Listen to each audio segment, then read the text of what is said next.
जय हिंद। आज हम इस वीडियो में पढ़ने वाले हैं मध्य प्रदेश के राष्ट्रीय उद्यान एवं राष्ट्रीय उद्यान में पाए जाने वाले प्रमुख वन्य जीव। दोस्तों, मध्य प्रदेश के राष्ट्रीय उद्यान पढ़ने से पहले हम जान लेते हैं राष्ट्रीय उद्यान होता क्या है और वन्य जीव क्या होते हैं। दोस्तों, ऐसा उद्यान या ऐसा क्षेत्र जिसको राष्ट्र के प्रशासन प्रणाली द्वारा औपचारिक रूप से या प्रत्यक्ष रूप से संरक्षण प्रदान किया गया हो या संरक्षित किया गया हो, तो ऐसे उद्यान को या ऐसे क्षेत्र को राष्ट्रीय उद्यान कहा जाता है। और इसमें पाए जाने वाले जितने भी जानवर, पशु पक्षी जितने भी हैं, जंगली जीव, वो सब वन्य जीव के अंतर्गत आते हैं। तो दोस्तों, चलिए टॉपिक में आगे बढ़ते हैं। मध्य प्रदेश के राष्ट्रीय उद्यान। तो दोस्तों, मध्य प्रदेश में कुल 12 राष्ट्रीय उद्यान हैं। किसी किसी बुक में मध्य प्रदेश के केवल 11 राष्ट्रीय उद्यान बताए गए हैं, लेकिन मध्य प्रदेश में कुल राष्ट्रीय उद्यान 12 हैं। तो चलिए एक एक करके इसको हम पढ़ना शुरू करते हैं। पहले देखते हैं कान्हा किसली राष्ट्रीय उद्यान। ठीक है, कान्हा किसली राष्ट्रीय उद्यान या कान्हा किसली नेशनल पार्क। कान्हा किसली राष्ट्रीय उद्यान की क्षेत्रफल देखें तो 940 वर्ग किलोमीटर है इसकी क्षेत्रफल, और ये मंडला जिले में स्थित है। ध्यान दीजिएगा, कान्हा किसली राष्ट्रीय उद्यान मंडला जिले में स्थित है। और कान्हा किसली राष्ट्रीय उद्यान 1955 में बना था। 1933 में इसका मुख्य पॉइंट देखिएगा, 1933 में कान्हा किसली राष्ट्रीय उद्यान को अभयारण्य घोषित किया गया था। मतलब 1955 से पहले ये अभयारण्य था कान्हा किसली। ठीक है, आगे बढ़ते हैं। 1955 में ध्यान रखिएगा, मध्य प्रदेश का पहला राष्ट्रीय उद्यान बना। ये कान्हा किसली पहला राष्ट्रीय उद्यान है मध्य प्रदेश का, और क्षेत्रफल की दृष्टि से ये सबसे बड़ा राष्ट्रीय उद्यान है कान्हा किसली। इसके बाद 1973-74 में इसको प्रोजेक्ट टाइगर में सम्मिलित कर लिया गया कान्हा किसली राष्ट्रीय उद्यान को। अब ये प्रोजेक्ट टाइगर क्या होता है? तो दोस्तों, भारत सरकार द्वारा 7 अप्रैल 1973 को बाघ बचाओ परियोजना चलाया, जिसको ही हम इंग्लिश में प्रोजेक्ट टाइगर कहते हैं। इसमें मतलब प्रमुख रूप से बाघ को संरक्षित किया जाता है, बाघों को बचाया जाता है, उनको खाना पीना और आवास प्रदान किया जाता है। इसके बाद देखिए, कान्हा किसली में ही मध्य प्रदेश में सबसे ज्यादा बाघ पाए जाते हैं। 89 टाइगर पाए जाते हैं, 89 बाघ पाए जाते हैं कान्हा किसली में। और यहाँ की प्रमुख वन्य जीव और भी देखें तो काला हिरन, बारहसिंघा, सांभर और चीतल। इसके अलावा लगभग 300 प्रजातियां की पक्षियां यहाँ पाए जाते हैं कान्हा किसली राष्ट्रीय उद्यान में। ध्यान रखिएगा, कान्हा किसली मध्य प्रदेश का सबसे बड़ा राष्ट्रीय उद्यान है और कान्हा किसली मध्य प्रदेश का पहला राष्ट्रीय उद्यान है। अगला राष्ट्रीय उद्यान चलिए देखते हैं। अब ऊपर से पढ़ते हैं, क्योंकि ये पहला राष्ट्रीय उद्यान था इसलिए इसको हमने बीच से पढ़ाई की इसकी। अब देखते हैं पन्ना राष्ट्रीय उद्यान या पन्ना नेशनल पार्क। तो पन्ना नेशनल पार्क का क्षेत्रफल 543 वर्ग किलोमीटर है और यह पन्ना और छतरपुर जिले में स्थित है। पन्ना नेशनल पार्क 1981 में बना था और 1994-95 में पन्ना राष्ट्रीय उद्यान टाइगर रिजर्व यानी कि टाइगर प्रोजेक्ट में शामिल हो गया। और पन्ना राष्ट्रीय उद्यान में केन नदी प्रमुख आकर्षण का केंद्र है। यहाँ ध्यान रखिएगा, पन्ना नेशनल पार्क का प्रमुख आकर्षण का जो केंद्र है, मतलब प्रमुख सुंदरता जो प्रदान करती है पन्ना राष्ट्रीय उद्यान को, वो है केन नदी। यहाँ के वन्य जीव की बात करें तो बाघ, तेंदुआ, चीतल, नीलगाय, सांभर, भालू और लगभग 200 प्रजातियां की पक्षियां निवास करती है, यहाँ की वन्य जीव हैं। इसके बाद अगला नेशनल पार्क देखिए, अगला राष्ट्रीय उद्यान वो है संजय नेशनल पार्क या संजय राष्ट्रीय उद्यान। संजय राष्ट्रीय उद्यान की क्षेत्रफल की बात करें तो 466.7 वर्ग किलोमीटर है इसकी क्षेत्रफल। और संजय नेशनल पार्क ये सीधी जिले में है। संजय राष्ट्रीय उद्यान 1981 में बना था और 2008 में ये टाइगर रिजर्व यानी कि टाइगर प्रोजेक्ट में शामिल हो गया संजय राष्ट्रीय उद्यान। संजय राष्ट्रीय उद्यान की प्रमुख वन्य जीव की बात करें तो यहाँ बाघ, तेंदुआ, चीतल, सांभर, जंगली सुअर, नीलगाय, चिंकारा, शाही और फिर 309 प्रजातियां की पक्षियां निवास करती है। अगला राष्ट्रीय उद्यान देखिए बांधवगढ़ राष्ट्रीय उद्यान। तो दोस्तों बांधवगढ़ राष्ट्रीय उद्यान का क्षेत्रफल 437 वर्ग किलोमीटर है और बांधवगढ़ राष्ट्रीय उद्यान उमरिया जिले में स्थित है। बांधवगढ़ राष्ट्रीय उद्यान 1958 में बना था और फिर 1993 में बांधवगढ़ राष्ट्रीय उद्यान प्रोजेक्ट टाइगर में सम्मिलित हो गया, यानी कि यहाँ बाघ का संरक्षण शुरू हो गया बांधवगढ़ में 1993 में। और बांधवगढ़ नेशनल पार्क की सुंदरता की बात करें तो यहाँ 32 पहाड़ियां चारों ओर से घेरी हुई हैं बांधवगढ़ राष्ट्रीय उद्यान को। तो ये 32 पहाड़ियां बांधवगढ़ राष्ट्रीय उद्यान को सुंदरता प्रदान करती हैं। बांधवगढ़ राष्ट्रीय उद्यान का प्रमुख वन्यजीव सफेद शेर, नीलगाय और चिंकारा हैं। इसके अलावे लगभग 22 अन्य पशु और लगभग 250 पक्षियों की प्रजातियां यहाँ निवास करती है बांधवगढ़ राष्ट्रीय उद्यान में। इसके बाद आगे चलिए जीवाश्म राष्ट्रीय उद्यान या फॉसिल नेशनल पार्क। दोस्तों इसमें कंफ्यूज नहीं होइएगा, जीवाश्म राष्ट्रीय उद्यान या इसी को फॉसिल नेशनल पार्क कहा जाता है।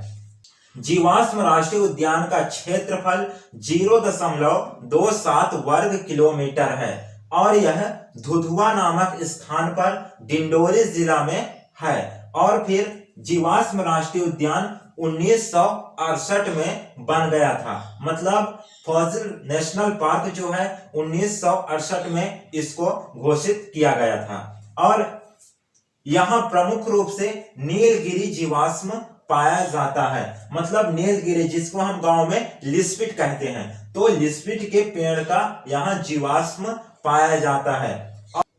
दोस्तों याद रखिएगा यहाँ नीलगिरी यानी कि लिस्पिट के पेड़ का जीवाश्म तो पाया जाता है, लेकिन ये बहुत ही पुराना है। 40 मिलियन वर्ष से 150 मिलियन वर्ष तक की यहाँ पुराने नीलगिरी का जीवाश्म पाया जाता है। अभी तक इस जीवाश्म राष्ट्रीय उद्यान में 18 पादप कुल के 31 परिवार के जीवाश्म खोजे गए हैं, यानी कि 18 प्लांट जीन के 31 फैमिली के जीवाश्म यहाँ खोजे जा चुके हैं जीवाश्म राष्ट्रीय उद्यान पर। अगला जो राष्ट्रीय उद्यान है वो है पेंच नेशनल पार्क या पेंच राष्ट्रीय उद्यान। पेंच नेशनल पार्क का नामकरण पेंच नदी के नाम से हुआ है। पेंच नेशनल पार्क का क्षेत्रफल 293 वर्ग किलोमीटर है और यह सिवनी और छिंदवाड़ा जिले में है।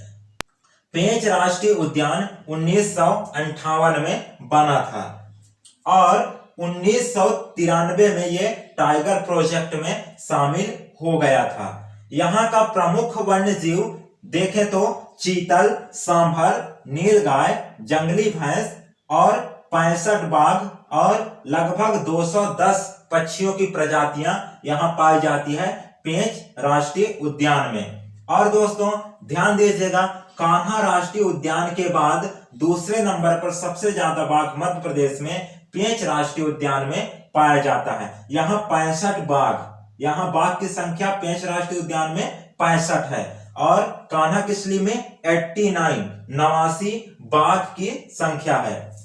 और पेंच राष्ट्रीय उद्यान को पेंच राष्ट्रीय उद्यान के अलावा इंदिरा प्रदर्शनी उद्यान के नाम से जाना जाता है और फिर इसी को मोगली लैंड के नाम से जाना जाता है।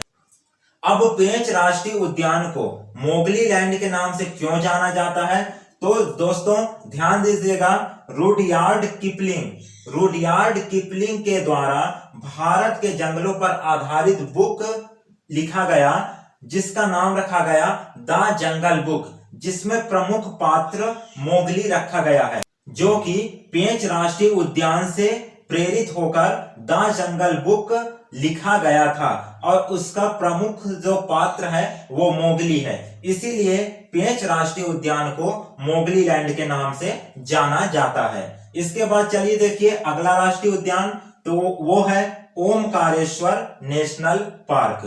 तो दोस्तों ओमकारेश्वर राष्ट्रीय उद्यान, इसका क्षेत्रफल 651 वर्ग किलोमीटर है और ये खंडवा जिले में है। खंडवा जिले को पूर्वी निमाड़ के नाम से भी जाना जाता है। ध्यान दीजिएगा, खंडवा जिले को पूर्वी निमाड़ के नाम से भी जाना जाता है। और ओमकारेश्वर जो नेशनल पार्क है वो 2004 में बना। और सिंगाजी और फिर मानधाता अभ्यारण्य जो है ओमकारेश्वर नेशनल पार्क से ही संबंधित है, इसको ध्यान में रखिएगा। अगला जो नेशनल पार्क है, अगला जो राष्ट्रीय उद्यान है वो है बाघ जीवाश्म नेशनल पार्क या बाघ जीवाश्म राष्ट्रीय उद्यान। इसका क्षेत्रफल देखें तो 108 वर्ग किलोमीटर है इसका क्षेत्रफल, बाघ जीवाश्म राष्ट्रीय उद्यान। और फिर ये धार जिले में स्थित है। ध्यान रखिएगा, बाघ जीवाश्म राष्ट्रीय उद्यान धार जिले में स्थित है। दोस्तों मध्य प्रदेश में 2 जीवाश्म राष्ट्रीय उद्यान है। पहला देखिए ये डिंडौरी में है फॉसिल नेशनल पार्क या जीवाश्म राष्ट्रीय उद्यान। अब यहाँ धार जिले में आ रहा है बाघ जीवाश्म नेशनल पार्क या बाघ जीवाश्म राष्ट्रीय उद्यान। ये 2010 में बना था और यहाँ प्रमुख रूप से डायनासोर के जीवाश्म रखे गए हैं। ध्यान रखिएगा, बाघ जीवाश्म नेशनल पार्क में डायनासोर के जीवाश्म है, जबकि जीवाश्म नेशनल पार्क में नीलगिरी जीवाश्म है, वो काष्ठ जीवाश्म है और ये जंतु जीवाश्म है। यहाँ मतलब डायनासोर का जीवाश्म रखा गया है, इसीलिए बाघ जीवाश्म राष्ट्रीय उद्यान को डायनासोर जीवाश्म उद्यान के नाम से जाना जाता है। अगला जो राष्ट्रीय उद्यान है वो है सतपुड़ा नेशनल पार्क या सतपुड़ा राष्ट्रीय उद्यान। तो सतपुड़ा राष्ट्रीय उद्यान का क्षेत्रफल 525 वर्ग किलोमीटर है और फिर ये होशंगाबाद जिले में स्थित है। ध्यान रखिएगा, सतपुड़ा राष्ट्रीय उद्यान का क्षेत्रफल 525 वर्ग किलोमीटर है और ये होशंगाबाद जिले में स्थित है और सतपुड़ा राष्ट्रीय उद्यान 1983 में बना। यहाँ प्रमुख रूप से सतपुड़ा राष्ट्रीय उद्यान में काला हिरण पाया जाता है। इसके अलावा वन्य जीव में बाघ, तेंदुआ, सांभर, चीतल, नीलगाय, भालू और शाही यहाँ प्रमुख रूप से पाए जाते हैं। इसके अलावा सतपुड़ा नेशनल पार्क में जंगली सुअर, जंगली कुत्ता, हिमालयी भालू जैसे और भी पशु पाए जाते हैं। अगला जो राष्ट्रीय उद्यान है वो है वन विहार राष्ट्रीय उद्यान या वन विहार नेशनल पार्क। तो ये भोपाल जिले में स्थित है। ध्यान रखिएगा, वन विहार नेशनल पार्क भोपाल जिले में स्थित है और इसकी क्षेत्रफल 4.45 वर्ग किलोमीटर है और वन विहार 1979 में बना था। और फिर मध्य प्रदेश का सबसे पहला चिड़ियाघर वन विहार है। ध्यान रखिएगा, वन विहार मध्य प्रदेश का सबसे पहला चिड़ियाघर है।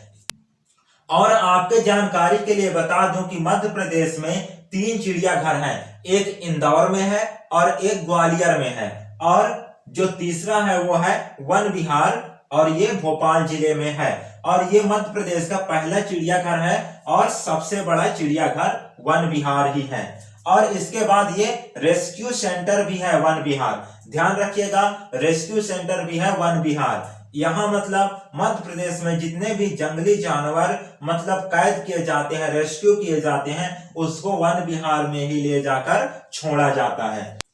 वन विहार की प्रमुख वन्य जीव की बात करें तो यहाँ हायना, भालू, शेर, बाघ, मगरमच्छ, घड़ियाल ये प्रमुख रूप से पाए जाते हैं। इसके अलावा वन विहार राष्ट्रीय उद्यान में लगभग 200 प्रजातियां की पक्षियां, हिमालय भालू और तेंदुआ पाए जाते हैं वन्यजीव के रूप में। अगला जो राष्ट्रीय उद्यान है वो है माधव राष्ट्रीय उद्यान। माधव राष्ट्रीय उद्यान शिवपुरी जिले में स्थित है और फिर ये आगरा मुंबई राज्य मार्ग पर स्थित है। इसको ध्यान रखिएगा, माधव जो राष्ट्रीय उद्यान है वो आगरा मुंबई राज्य मार्ग पर स्थित है। इसकी क्षेत्रफल 337 वर्ग किलोमीटर है। माधव राष्ट्रीय उद्यान का क्षेत्रफल 337 वर्ग किलोमीटर है। माधव राष्ट्रीय उद्यान का प्रमुख वन्यजीव वो है नीलगाय, चीतल, सांभर, मृग, तेंदुआ, भेड़िया, जंगली कुत्ता, शाही, अजगर आदि। ये सारे वन्यजीव हैं माधव राष्ट्रीय उद्यान के। इसके बाद जो लास्ट राष्ट्रीय उद्यान है वो है कूनो नेशनल पार्क या कूनो राष्ट्रीय उद्यान। ये मतलब श्योपुर जिले में स्थित है और फिर इसका क्षेत्रफल 334.68 वर्ग किलोमीटर है। ध्यान रखिएगा, कूनो नेशनल पार्क, कूनो राष्ट्रीय उद्यान का क्षेत्रफल 344.68 वर्ग किलोमीटर है ये इसका क्षेत्रफल, और ये 2018 में घोषित किया गया था कूनो नेशनल पार्क का। अभी मतलब कूनो नेशनल पार्क में काम चल रहा है और फिर यहाँ कोई भी वन्यजीव अभी नहीं है। अभी हाल का जो प्लानिंग है वो है कि गिर वन से सफेद शेर और बब्बर शेर लाकर छोड़ा जाएगा यहाँ कूनो नेशनल पार्क में। चलिए दोस्तों, एक बार फिर से देख लेते हैं। पहला जो राष्ट्रीय उद्यान है मध्य प्रदेश का वो है कान्हा किसली नेशनल पार्क या कान्हा राष्ट्रीय उद्यान, और फिर ये मंडला जिले में है, और फिर ये सबसे पहला राष्ट्रीय उद्यान है और सबसे बड़ा राष्ट्रीय उद्यान है मध्य प्रदेश का।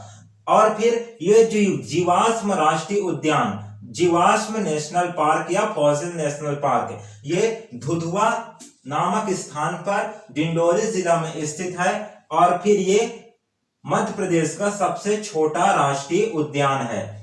और अगला देखिए बांधवगढ़ राष्ट्रीय उद्यान, ये मतलब प्रमुख रूप से यहाँ सफेद शेर पाया जाता है। बांधवगढ़ राष्ट्रीय उद्यान प्रोजेक्ट टाइगर में शामिल है और फिर यहाँ 32 पहाड़ियां हैं, ठीक ना। और कान्हा किसली भी प्रोजेक्ट टाइगर में शामिल है, यहाँ 89 टाइगर हैं, ये ध्यान रखिएगा। अगला देखिए संजय राष्ट्रीय उद्यान है, संजय नेशनल पार्क, तो ये सीधी जिले में स्थित है और ये भी टाइगर प्रोजेक्ट में शामिल है। इसके बाद अगला देखिए पन्ना नेशनल पार्क या पन्ना राष्ट्रीय उद्यान, तो ये पन्ना और छतरपुर जिले में स्थित है और पन्ना राष्ट्रीय उद्यान भी टाइगर प्रोजेक्ट में शामिल है और यहाँ केन नदी प्रमुख आकर्षण का केंद्र है, प्रमुख सुंदरता का केंद्र है पन्ना राष्ट्रीय उद्यान का। अगला राष्ट्रीय उद्यान देखिए पेंच नेशनल पार्क, ये सिवनी और छिंदवाड़ा जिले में है और इसी को इंदिरा प्रदर्शनी उद्यान के नाम से जाना जाता है और मोगली लैंड के नाम से जाना जाता है। अगला जो राष्ट्रीय उद्यान है वो है ओमकारेश्वर नेशनल पार्क या ओमकारेश्वर राष्ट्रीय उद्यान, ये मतलब खंडवा जिले में स्थित है और फिर सिंगाजी और फिर मानधाता अभ्यारण्य इसी के अंतर्गत आता है, ओमकारेश्वर राष्ट्रीय उद्यान के अंतर्गत। अगला जो राष्ट्रीय उद्यान है वो है बाघ जीवाश्म नेशनल पार्क या बाघ जीवाश्म राष्ट्रीय उद्यान, तो ये मतलब धार जिले में स्थित है और फिर यहाँ डायनासोर के जीवाश्म रखे गए हैं बाघ जीवाश्म नेशनल पार्क में। अगला जो राष्ट्रीय उद्यान है वो है सतपुड़ा नेशनल पार्क या सतपुड़ा राष्ट्रीय उद्यान, तो ये होशंगाबाद जिले में स्थित है और फिर यहाँ प्रमुख जो जीव है वो है काला हिरण। अगला जो राष्ट्रीय उद्यान है वो है वन विहार और ये भोपाल जिले में स्थित है और ये मध्य प्रदेश का प्रथम चिड़ियाघर है जहां पशुओं को रखा जाता है और ये रेस्क्यू सेंटर है वन विहार राष्ट्रीय उद्यान रेस्क्यू सेंटर भी है। मध्य प्रदेश में जितने भी वन्य जीव रेस्क्यू किए जाते हैं वो सब वन विहार में ले जाकर छोड़े जाते हैं। इसके बाद अगला जो राष्ट्रीय उद्यान है वो है माधव राष्ट्रीय उद्यान, और फिर ये शिवपुरी जिले में स्थित है। और इसका प्रमुख पॉइंट ये है कि ये आगरा मुंबई राजमार्ग पर स्थित है। अगला जो राष्ट्रीय उद्यान है वो कूनो राष्ट्रीय उद्यान है और ये शिवपुरी जिले में स्थित है। और फिर कूनो राष्ट्रीय उद्यान का अभी वर्क मतलब काम खत्म नहीं हुआ है, यहाँ काम चल रहा है। और इसका जो परियोजना है आगे का वो है कि गिर राष्ट्रीय उद्यान गुजरात से यहाँ एशियाई शेर और बब्बर शेर लाकर छोड़ा जाएगा। तो दोस्तों ये था संपूर्ण जानकारी मध्य प्रदेश के राष्ट्रीय उद्यान एवं राष्ट्रीय उद्यान में पाए जाने वाले वन्य जीव के बारे में। दोस्तों यदि वीडियो अच्छा लगा हो तो वीडियो को लाइक कर दीजिएगा एवं चैनल को सब्सक्राइब करके बेल के आइकन को जरूर प्रेस कीजिएगा, जिससे आपको आने वाले नेक्स्ट वीडियो का नोटिफिकेशन मिल जाए सबसे पहले। दोस्तों अगला जो वीडियो आने वाला है वो है मध्य प्रदेश का अभयारण्य एवं उन अभयारण्यों में पाए जाने वाले प्रमुख वन्य जीव। तो दोस्तों आज के लिए बस इतना ही, फिर मिलते हैं नेक्स्ट वीडियो के साथ। तब तक के लिए धन्यवाद। जय हिंद।